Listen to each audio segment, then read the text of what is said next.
What is love? In the 19th and 20th century, women's rights groups fought diligently to achieve equality in the workplace and in society in general. Louisa Capetillo was one of the leading crusaders in this fight, for she combined the workers' movement and the feminist movement as she raised awareness both in her homeland, Puerto Rico, and in the States. In one of her works, Capetillo addressed the concept of free love, believing that people should be able to decide their own sexual fate and not be oppressed by societal pressures. As a result of the Puerto Rican feminist movement, many individuals advocated for more rights on behalf of women, their sexuality, and their freedom to love. Before the industrialized era, the norm was that women had their place at home in the plantation system. Their world was at home, and to be homely was a virtue of women. Furthermore, idleness meant proof of wealth and was a mark of ladies of high society. Through these influences, the standards of Spanish high society were passed into Puerto Rican society, which emerged at the end of the 19th century. It is difficult to find source material about these women before the 19th century. Although we know about some women, for example, women who immigrated to Puerto Rico from Spain having to feed their family without a husband, or a slave woman who bought her own freedom through extra labor. Furthermore, feminism spread amongst the masses of women after the later half of the 19th century and 20th century. Therefore, we have to focus on the modern historical perspective when we discuss Puerto Rican women. Although the rate at which women received an education in the early 19th century was extremely low, it peaked sharply in the 20th century. This is where we see suffragists emerge because most of the women that indeed received an education were suffragist leaders. The struggle for women to be equal continued when in 1920 U.S. women were granted the right to vote. Puerto Rican women saw this as an equal opportunity for them because Puerto Rico was indeed U.S. territory. Several cases were taken to court by Puerto Rican women, all but one lost. It wasn't until one woman took it to the United States Congress and a change was made saying only literate Puerto Rican women were allowed to vote. Shortly after that change, the first feminist movement came to a halt. At the end of this first movement, we see several important women gain fame. Louisa Capetillo was one of the few mentioned. Louisa Capetillo was born out of wedlock in Arecibo, Puerto Rico on October 28, 1879, to a French woman by the name of Margarita Perón and her Spanish lover. In Puerto Rico, Louisa gained her education through homeschooling and self-teaching. Her parents gave her more of a liberal education and the encouragement to have a free and open debate on various issues. Some believe this gave Louisa most of her philosophical and political ideologies. During her lifetime, Louisa was a leader in both political and labor struggles of the working class. Not only did Capetillo write about the hardships that Puerto Rican workers and women were faced with, but she also joined in their everyday struggles. She was an active member of the Federation of Free Workers, or the FLT, starting in 1905. In 1907, Capetillo participated in a strike with workers from a tobacco factory. By participating with the people of Puerto Rico, Capetillo showed her support for her fellow women and workers directly rather than behind the pages of her books. Not only was Luisa Capetillo known for being an active fighter for the labor movement, but she was also known in the fight for women's rights. She urged the FLT in 1908 to adopt a policy to fight for women's rights. Along with being the first woman to wear pants in Puerto Rico, she's also the first Puerto Rican woman to write about her feminist ideas and theories in a book entitled, with an English translation, My Opinion About the Liberties, Rights, and Responsibilities of Women.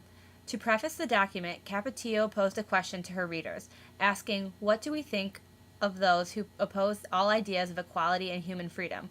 We consider them traitors, for obstacles must be pushed aside. What idea of homeland can they have? One that is egotistical, which that begins and ends with them." In her theories of women's rights, the most controversial was the idea of free love, which many interpreted as promiscuous. Free Love was written by Magdalena Vernay, which interjected into the book by Capetillo. In this historical piece, Vernay says that women have the right to give themselves to each other without any stranger intervening in their desires. Louisa believed firmly that women should be able to choose whom they would love freely, like when Vernay wrote that love has to be completely free. No law, no morality can rule over it, nor subject it any sense. Capetillo was part of the first feminist movement in the early 20th century.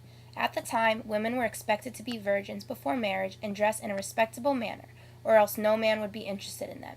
Women were actually said to have been destroyed by sexual activity, rape, or rumors of such encounters.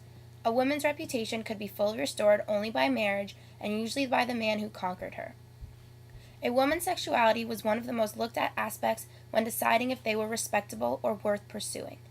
Puerto Rican women barely had any say in their sexuality. A Puerto Rican woman was quoted telling a story about an experience she had.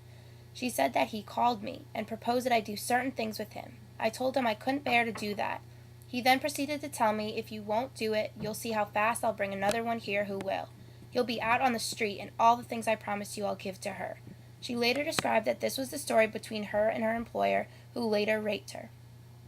In regards to the essay Free Love by Magdalena Vernay, which appears in Mi Opinion, term free love came about the 19th century to describe a social movement that rejects marriage, which is seen as a form of social bondage, especially for women.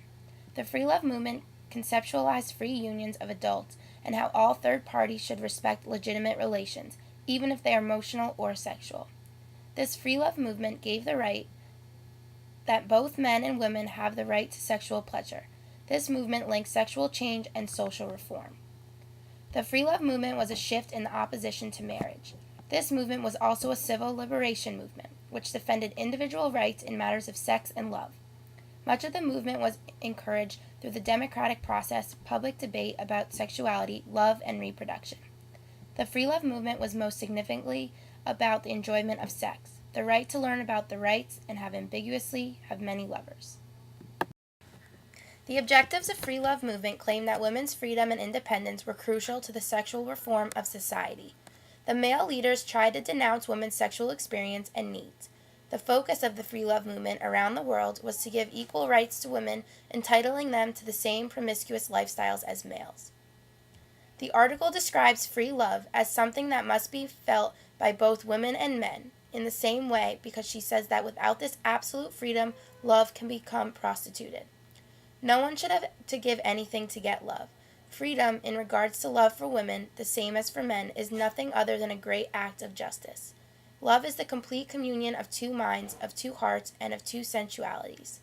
She begins by saying that love is the most varied and fleeting because it is not only represents the emotions of the heart, but a desire of the senses and a physical need. Capetillo continuously emphasizes the need to be able to love freely because ultimately it will become a natural regulator of our happiness. As a result of women leaders in the feminist movement speaking up for women and their sexual rights, the free love movement evolved. Women slowly proceeded to gain more rights and a say in their personal affairs of love.